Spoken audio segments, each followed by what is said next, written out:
آخ باز هم نزوختن فیوز پراید، خاطر بیکیفیت بودن فیوزا. فیوز 10 آمپر نسوخته. فیوز 10 آمپر هم مال تقریبا صرف کیلومتر و دنده بک. قسمت سیم دنده بک پهلو باتری اتصالی کرده و متاسفانه فیوز نسوخته.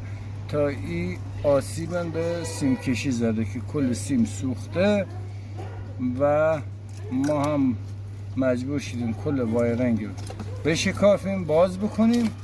الان دیگه باید این سیم کشی رو ترمیم بکنیم و ببندیم.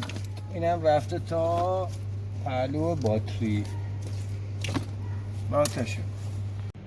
خواهش میکنم که فیوزهای با کیفیت خریداری کنین و طبق آمپری که رو جعبه هستش جایگزین بکنین.